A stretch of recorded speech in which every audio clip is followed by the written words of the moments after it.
Two friends in the movie. Two friends in the movie. Two friends in the movie. Two friends in the movie. Two friends in the movie. Two friends in the movie. With Matt and Sixto. With Sixto and Matt. With Matt and Sixto. With Sixto and Matt. With Matt and Sixto. Matt and Sixto. Matt and Sixto. Two friends in the movie. Two friends in the movie. Hello, In the everybody. We're back with another edition of Two Friends and a Movie In the movie. with Matt and Sixto. The Sixto Show. I'm Matt. This is my Sixto. intern, Sixto, Your, who helps me out from time to time. your intern? Yeah. My whack pack, if you will. Sixto Renoso. No, absolutely not. I'm We're- not the intern. He does good work as an intern. We should all I'm not an applaud. intern. You son of a bitch. So welcome to Two Friends in the Movie, Yo. the podcast Yeah, where two friends yeah, get together, yeah. speak about a movie, That's what, yeah. That's and what, we tell you all about it. well, there are two things. A, B. and a very important thing. We just opened a new YouTube channel. Oh, We just opened a new YouTube channel. we did. And Called Two Friends in a Movie with Matt and Sixto on YouTube. on YouTube. And that's great and all. Like but- and subscribe, as the kids say. Yeah.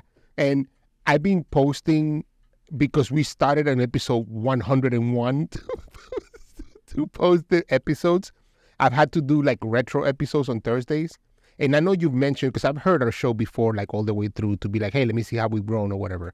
But I haven't just listened to it just like as a listener, just like I'm like looking for things to maybe like, hey, we did this at the beginning. This is much better than how we do it now kind of thing. But just listening to it as a listener, we fucking suck, dude. No, that's not how. You're not gonna get people to go to our YouTube channel and listen to us. It's like, oh, it's terrible. They were a fantastic podcast from day one, motherfucker. Day one. If you want to lie, yes. But and number two, out of any fucking podcast that we've done so far, this one today has been the fucking toughest. Wow. Oh, In that we watched 2.5 movies to get to the one movie that we could do to make a podcast happen. 2.5 movies. Two friends and 2.5 movies. This was this. yeah. This one. Not a lot of good movies out right now. No. A couple things been harder to find than others.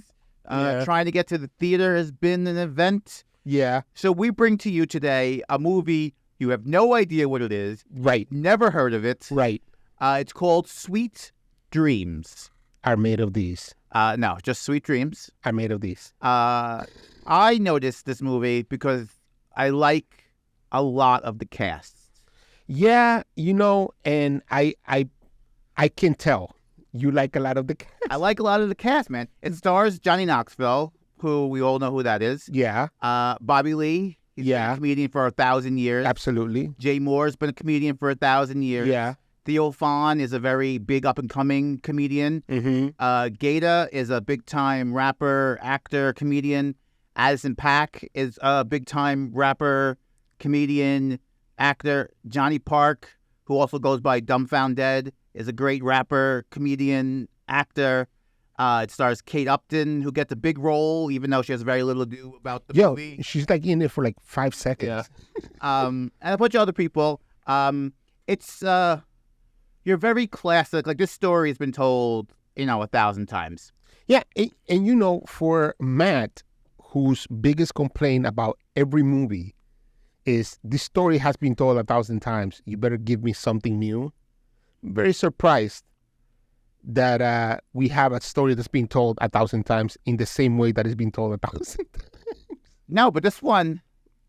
All right, we're gonna start from the beginning, then we'll get into our opinions. So the story that's been told 1,000 times is the story of sobriety, where Johnny Knoxville, he's got everything kind of going for him. He's got a big time job. He's got a girl. He's got a kid. He's got a big house. His life is kind of good. It's on the easy street. Like, he's been successful. He has a lot to he can look back on. So I did all this stuff. But he's an alcoholic. He drinks way too much. He gets out of hand. And finally, one of those instances went too far. He got in a fight at some party from work. He ended up passed out on a park bench somewhere. He left his kid at home by themselves.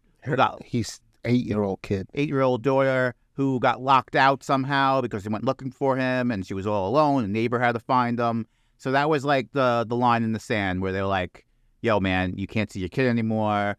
You're fired from work. Like, you're fucking up way too much. Yeah. So he enters a sober living house called Sweet Dreams. Are made of these.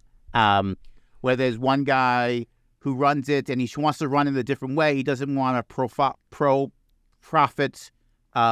sober home. He's just here to help people, not make a buck. And this cast of characters of all these different comedians, it's all male, all live in this sober living home, all trying to get to the next day. Right. While they're here, there's lots of ups and downs. Johnny Knoxville doesn't get along with everybody, doesn't think he belongs there. Some of the other characters fight with each other. One of them is a real prankster. One of them is a real baby. So there's lots of different personalities. And it ends up that they all enjoy playing softball, and they end up joining a softball league. Johnny Knoxville becomes the manager of the softball team, trying to get all these misfits together to work as one. And then they don't in first, and then they end up succeeding. And Johnny Knoxville has a successful sobriety. He gets his daughter back at the very end. What I liked more about this is, like, they introduced the Kate Upton character as also a sober person who's done this already, just a little further than Johnny Knoxville. And I was like, oh, here they go. They're going to introduce Johnny Knoxville and Kate Upton, and they're going to fall in love and all the... But they really didn't start any of that. They have one guy, Johnny Park, who fails the sobriety. He ends up on opioids. They kick him out of the house. And there's no, like, oh, we're sorry, come back, or anything like that. No, he's just gone. Like, it's like right. I felt like it was realistic. Like, you fuck up, you leave. He fucked up, he was gone, and that was the end of his spot in the movie. But it's mostly just a movie about growth. I think sobriety is an easy way to tell that story, but it's just about becoming a better person. And the bigger problem that I have with this movie, the biggest of all problems, is that unfortunately, at least for me, performance-wise, Johnny Knoxville did not sell me why I should care about his character. And I think it's in his performance. I don't think he has the chops to sell it very well. But he does sell a guy that's fucked up in the head and proceeds to take something to kind of make up for it. Very good. Like the recovering alcoholic aspect of him is good.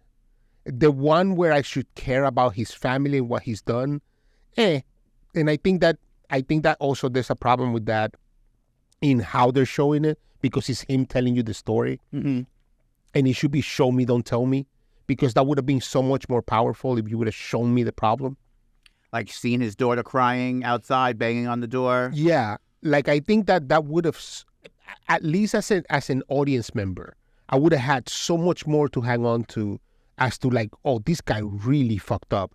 And then when he cleans up his act and you see what happens at the end with the daughter, which everybody can expect, it's not a big spoiler because this movie is like straightforward. Yeah. There's no curves in this movie. When you see the daughter show up at the last game or whatever and see him win, you kind of have more to bite onto because you've seen it. But instead, he tells the story how he fucked up. He left his daughter locked out.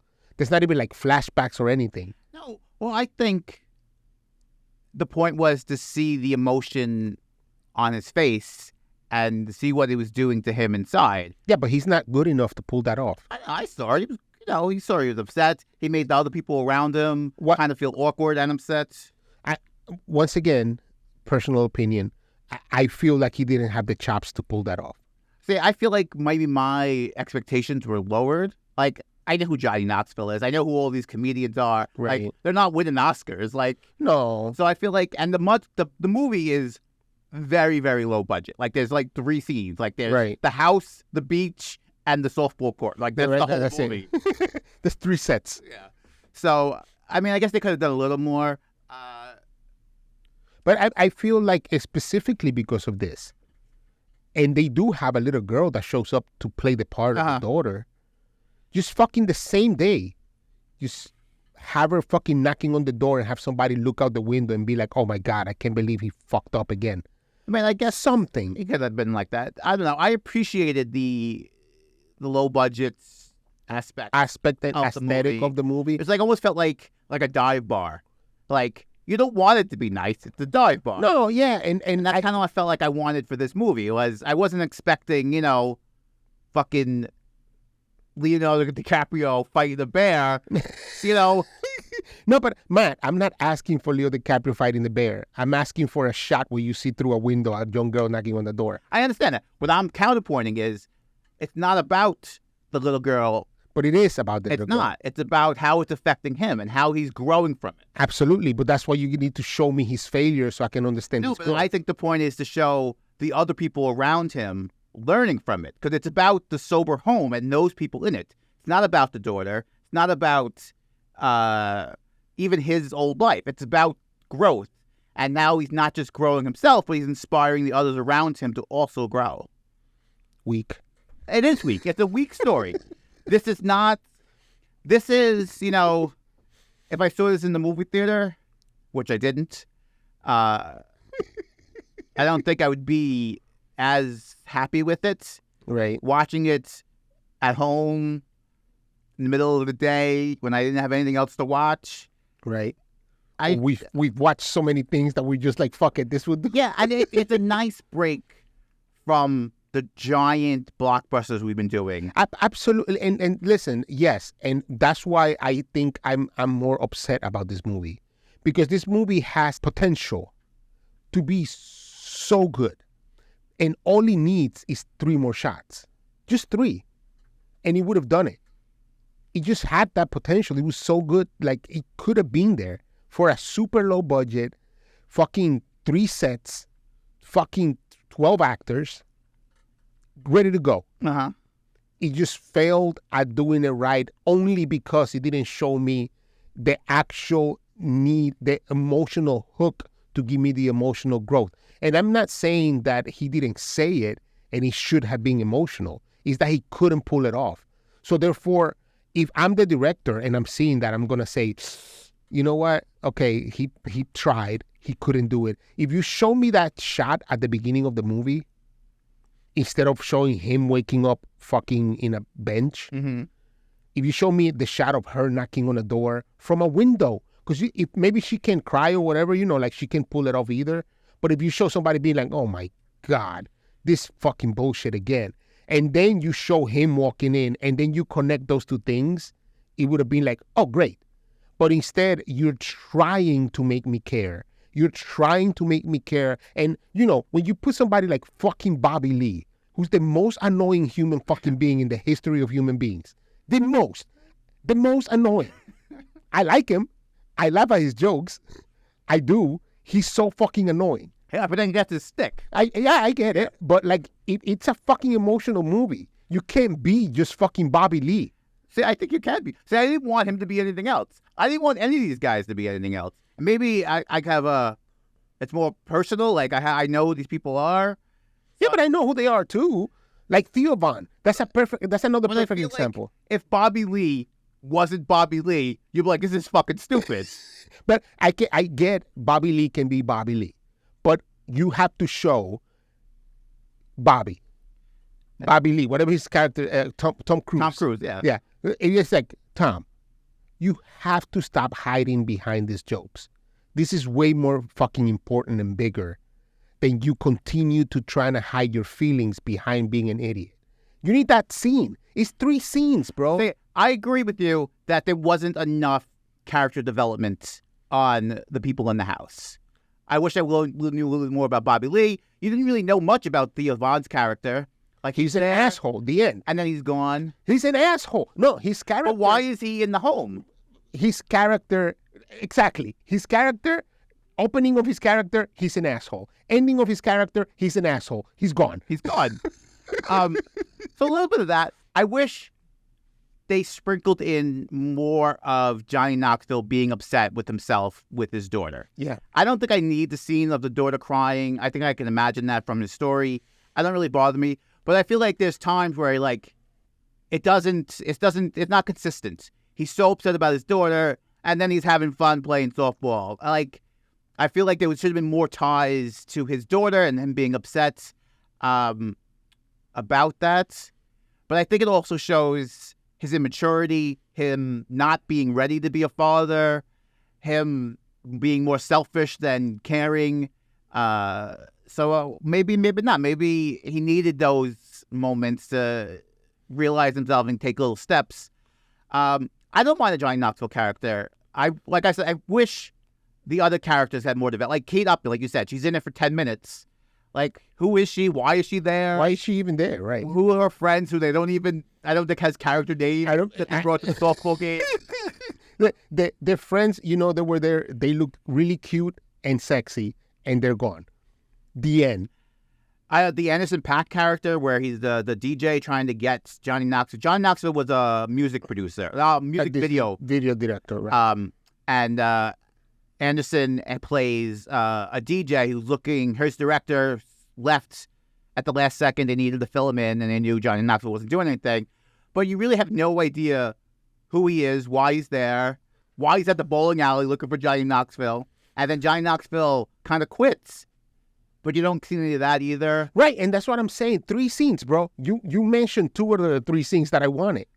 So I just wanted 3 scenes, and that's what I'm getting at. This movie wasn't going to win an Oscar regardless, but you give me those 3 scenes, and you have a more complete, concise movie that really sells the emotional aspect of the movie, which is what this movie is supposed to be. It's a total drama. Or Counterpoint. Or super stupid. That was it. But Counterpoint, does that make it now a 2+ hour movie that you don't give a shit about? No, you take out some scenes from this, because all you need for those 3 scenes is like 2 minutes each. I guess. I don't know. I liked the simplicity of it. I think you're pulling a Sixto here. No. I think you're pulling a Sixto with Dune here. No, because I watched it, and I enjoyed it. I saw the growth in the characters. I liked it was a clean, hour 30. We don't have too much nonsense going on. This Kate Upton, she doesn't mean much. We could tell you about her.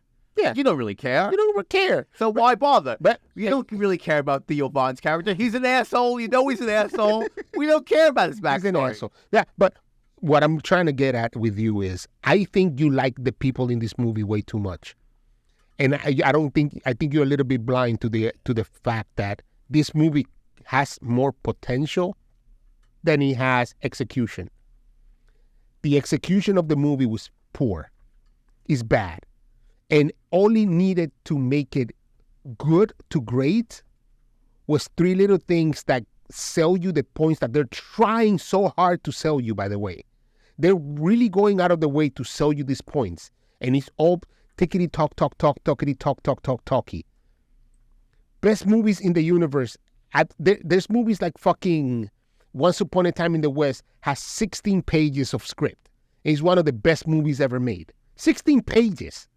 One of the best movies ever made. Because it's a fucking film. Show me, don't tell me. Just show me. Show me, and I can buy all of his anguish and all of the things that he's trying to sell you. But do you really think these guys can show you that? Yeah. I mean, not even in the acting. That's what I'm getting at. There's 3 things that we just mentioned. The daughter, him quitting the video, which needed to fucking happen at some point, and something that grows one of the other characters so he doesn't seem, or even better, something that makes his transition, because I think that's the toughest one to fucking develop. His transition, because he doesn't have the acting chops to sell that. He does. So then you have to show me another character. Tell somebody like Bobby Lee, brother, you need to stop. Even if it's him, that'd be even better if he's the one being like, you need to fucking stop this bullshit because what you're doing is you're covering how you really feel. So stop with the fucking stupidity and do your fucking thing. And then Bobby Lee can be just as silly as he is at the last couple of scenes, but you know that inside of his head, there was at least a click of something that he heard. I guess I don't really care too much about the other characters. Would I like to know more? Maybe. If I saw more, I don't know if I would like it as much. Maybe I would. Maybe I wouldn't. I wish they did more with the Johnny Knoxville character. I thought it was a little too easy for him. Yeah. I wish there was a little more dips. Yeah. Him at the bar, contemplating having a drink. Yeah. Stuff like that. I would have enjoyed a little more depth in his character. But the surrounding characters, I go back and forth. I go, but if I knew more about them, would I care? Or am I happy knowing the bare minimum? My point is not about the other character. My point is even that if he says that to Bobby Lee, you can see that he has fucking grown up. That he's looking at something beyond the glass. But you don't even have that one scene. I guess you do a little bit. You have that scene where the guy who's on opioid gets kicked out and, like, he thinks he's going to go do something, but then he sits back down. He's like, no, it's not my place. Like, he needs to find out for himself. Like, after the video shoots, like, could you have told more of that story? Maybe. But when he shows up at the softball game, you know what happened. But, Matt, yes, but just because I know what happened, you're not selling me what you're trying to sell me. I guess, yeah, I'm trying to go back and forth. Like, I'm on the fence. Look, art is supposed to evoke emotion. You didn't get emotion from... No! I didn't give a fuck because you didn't show me anything. And and he can't pull it off as an actor. So he's failure on all fronts. I guess. I mean, he starts the movie drunk, bloody on a bench, and ends the movie walking away with a smile, sober with his daughter. I don't give a fuck because in the middle you didn't show me that. I don't give a fuck because I didn't have there was no stake for me. He goes from being a guy, from being not even a guy, a very recognizable Johnny Knoxville with a fucking bloody nose. Mm-hmm. And then he's like, all right, well, I mean, I guess you're going to have to act your ass out, to being Johnny Knoxville with a smile. Nothing fucking happens in the middle that sells me his growth. Nothing. Everything that's happening in quotation marks is fucking told to me by him. I don't even trust that he's grown. Like there's the pranks that in the beginning get him all upset and riled up, and he starts fighting. He pisses in the guy's pillowcase. Right. And then as the movie evolves, he's more involved in solving those problems and causing those problems. Yes. He does the thing where he goes to the kitchen and he's like, hey, I can help you cook. And the guy's like, oh, you can do the dishes.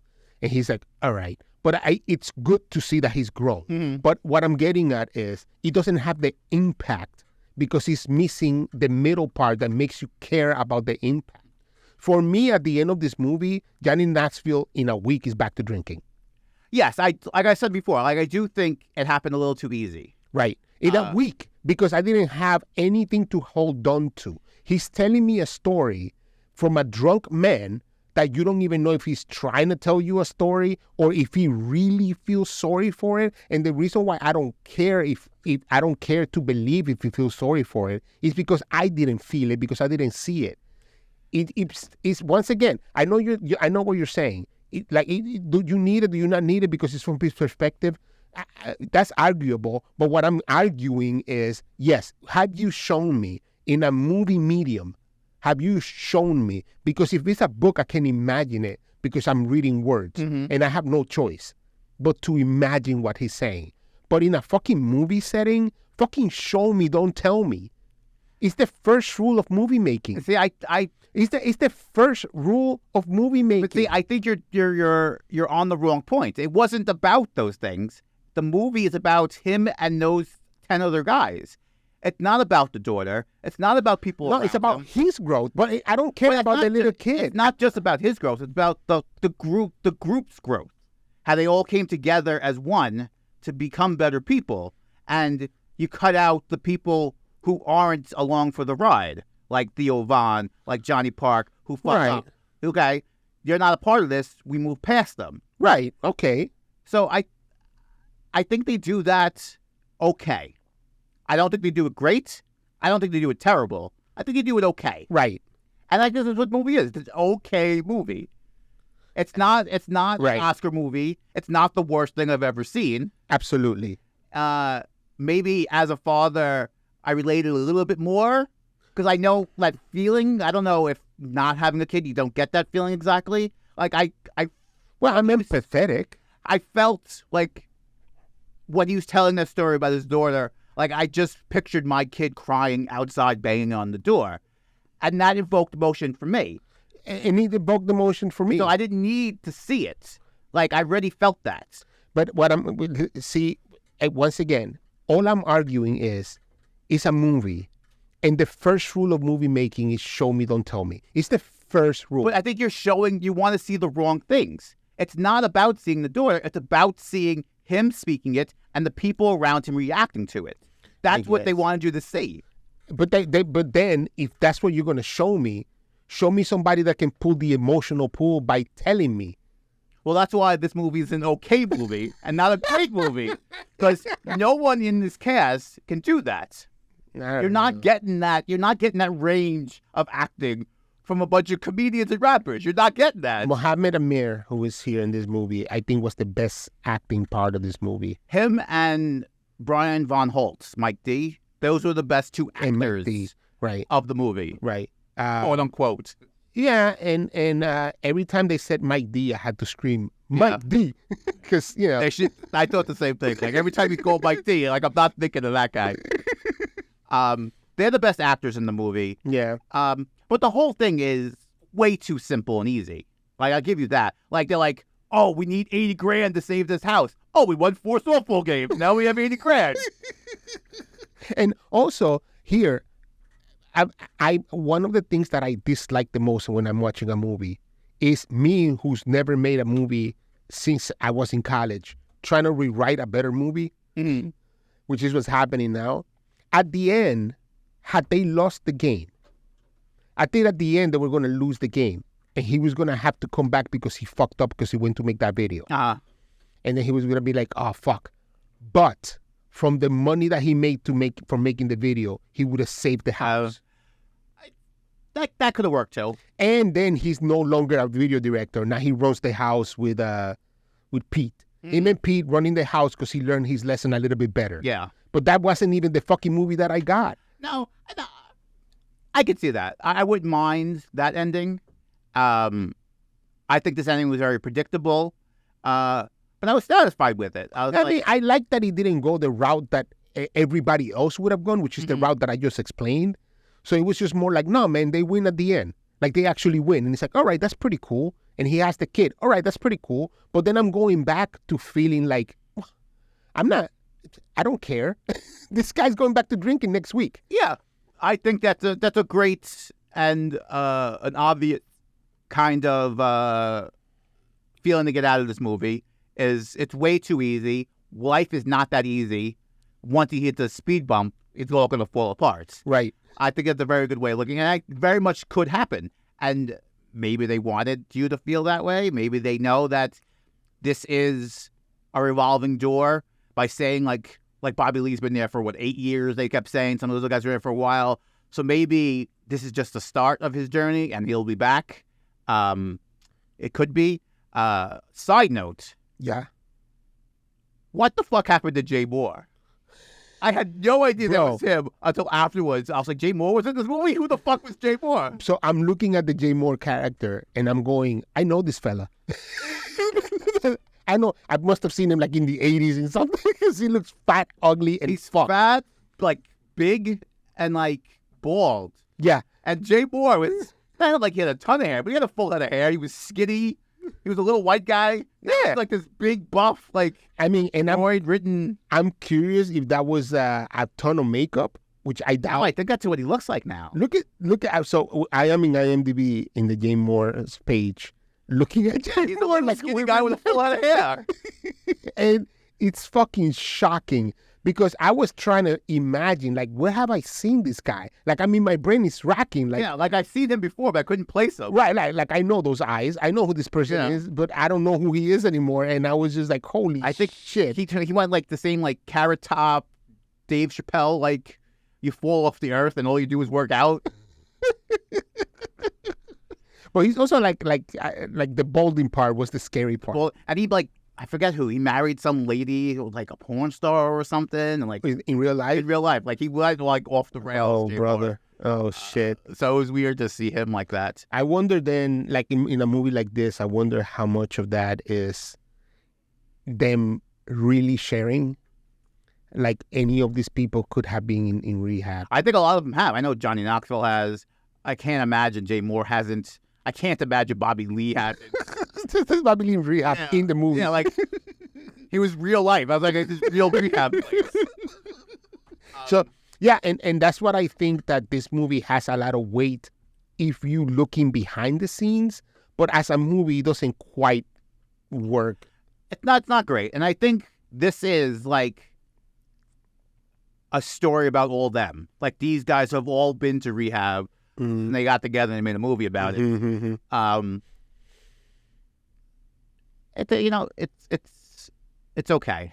Yeah, well, It's just okay. more than okay, Matt. Here at Two Friends in the Movie, Ooh, we have a system we do? to tell you how we feel about a movie measured in toes. Ooh. 0 toes being Without Remorse, worst movie ever made. Worst movie ever made. 6 toes being Dune Part 2, the best movie ever No. made. Yeah. So, If that's the scale, this is a 7.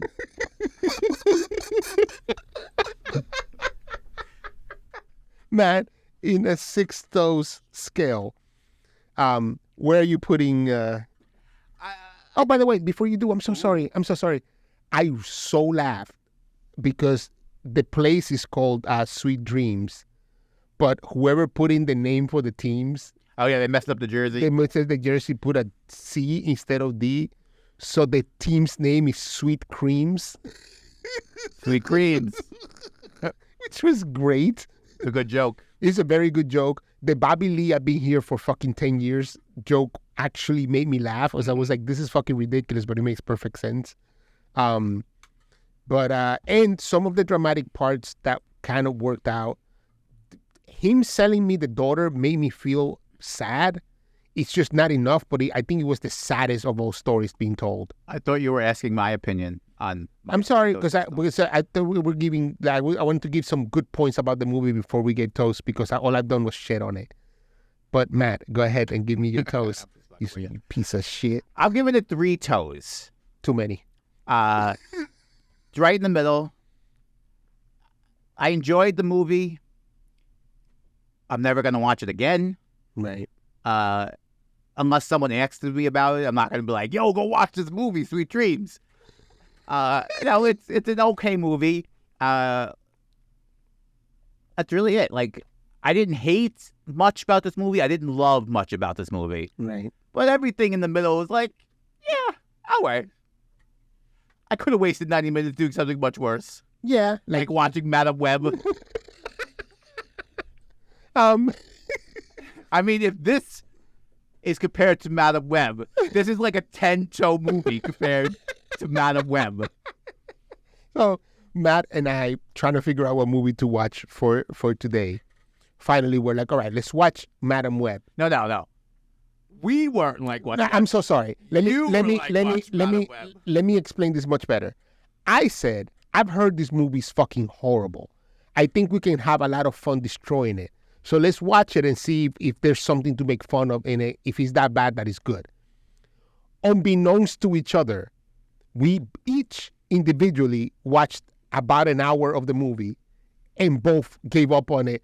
Without talking to each other, I just texted Matt and I was like, I can't watch the rest of this, man. Can we give up on it? And he said, well, I'll watch about an hour of it. And I said, great. 0 toes. God awful. God awful. An hour in, I had no interest to finish it. If we did end up doing Madam Web, the new scale would be 0 toes being Madam Web and 6 toes being something else. But that would be worse than Without Remorse. Yes. Sweet Dreams for me is a 1-toe movie. Oh, 1 toe. At best. It's really more like a 1 toe and like the little toe at the end of the foot. Pinky. Yeah. It's not good. I wouldn't recommend it to anyone for any reason. Nah. There's nothing in it that it's not funny enough. It's not sad enough. It's not silly enough. It's not serious enough. And it doesn't sell me enough of the drama that it's trying to sell me. It's really, there's no performances that jump out. There's nothing to this movie. And I would much rather, and to validate a point that you made, not that you need my validation, to agree to a point that you made. I didn't hate it. I didn't love it. So, and I'm not angry that I watched it. I'm not angry at all. I just feel like, yeah. It's like your favorite dive bar, like I said before. Like, right. It's shit, but you like it. But you like it. That's how I feel like this. I think it's just a shit movie, but personally, I kind of liked it. So, also, funny enough, continuing on the mission to grab a movie for this week, we both watched Ghostbusters Frozen Kingdom. Frozen Empire. One of those. One of those. Either a kingdom or an empire. Yeah. And to make it very quickly, nothing happens for about an hour. And then everything happens within 30 minutes. You have to be 100% in this movie for the nostalgia to enjoy it. Yeah, I don't know that that's true. I think this... I like nothing happens besides showing you things that happened in the 80s. No. I think that there's growth for the older characters, except for Bill Murray, who shows up out of nowhere at the very end of the movie. He's like, hey, man, I'm here to bust for no reason. Bust Ghost and make some money in this movie. But the Ernie Hudson character had a lot of growth, which I liked. Winston had some growth. Ray Stantz had some growth. I like a lot of growth, actually. And the kids had some growth. And the kids had some growth, which I appreciated. I wish that movie, quite honestly, I wish this movie was a little bit longer with some scenes. I wish that movie was edited down to 1 hour and 40. I wish the first New Ghostbusters with Paul Rudd was this one. And this one were combined. Okay. I feel like there's not enough story for 2 movies. But if you would have mixed in what happened in the first one and then ended with what happened in the second one, much better one movie. Would have been better than one movie. I don't think you needed that 2 movies. Yeah. You get the backstory of who these kids are and what they're doing. You get the nostalgia effect. You get all the old Ghostbusters. You got a big ghost that you finish. Right. You get the fucking firehouse. You get Stay Puft Marshmallow Man. You get Slimer. You get all the notes that you want. A little bit of story, and you move on with your day. Right. 1 hour and 45 better for that movie. That's a 3.5 toe movie. Not even. It's not even. Probably like 2.5 to 3. Probably. Yeah. It's a 3 toe movie. So there, you got 3 reviews in one motherfucker. Don't fucking call me. Don't fucking call me. So if you're bored this weekend, this is what you do. What? Sweet dreams. Yeah. Ghostbusters. Yeah. And an hour and an hour of Madam Web. Yeah. If you're looking for movies this weekend, go watch Civil War. Don't watch any of these. Well, I think you have to be a guy like me, who's really into all these comedians and rappers to enjoy it, because it's fun seeing them on camera and seeing them do these acts. But if you're not a fan, I don't think you give a shit. No, and I think that unfortunately, it does kind of lose luster very quickly, because once again, you're talking a lot, but you're not showing me enough for me to buy into it.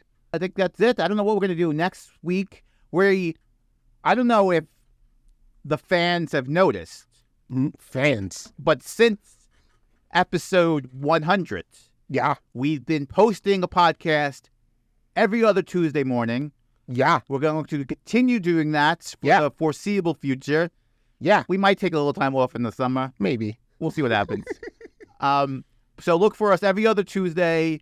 We're posting them like 7 in the morning. So when you wake up, you see the alerts. On your way to work, when you're on the train, if you're in your car, whatever, pop it on. Listen to Two Friends in a Movie. That's right. Let us know. Check out the YouTube channel where we have classic Two Friends and a Movie episodes. That's right. And if you don't have Spotify or Apple Podcasts or anything like that, you can find us on YouTube as well. And on YouTube every Thursday, 7 a.m., posting every classic episode weekly. Every catch week. Back up. Yeah. You motherfuckers. You motherfuckers. We got 100 fucking episodes coming your way. Every Thursday, 7 a.m. I don't want to hear nothing. Yeah, we're up early for you pieces of shit. Don't fucking call me. You think I want to be up at 7 a.m.? Don't fucking call me. I don't. I don't. So I get up at 7 a.m. every day to come to work. Me too, but I don't want to. But I don't want to be up. Listen, I have to best get up podcast. early to post the podcast. I don't like any of it. But you do it anyway. I do it for you. For you. The fan. That's right. You keep putting an S after fan. We have many fans. Most of them reside in San Diego, but we have many fans. It's a proven fact. Well documented. Best podcast about two friends. Cue the fucking music. We out. Are we out? Yeah, I guess so. Okay, bye. Just like the movie. This was an okay podcast. Two friends in the movie. Two friends in the movie. Two friends in the movie. Two friends in the movie. Two friends in the movie. Two friends in the movie. With Matt and Sixto. With Sixto and Matt. With Matt and Sixto. With Sixto and Matt. With Matt and Sixto. Matt and Sixto. Matt and Sixto. Two friends in the movie. Two friends in the movie. Two friends in the movie.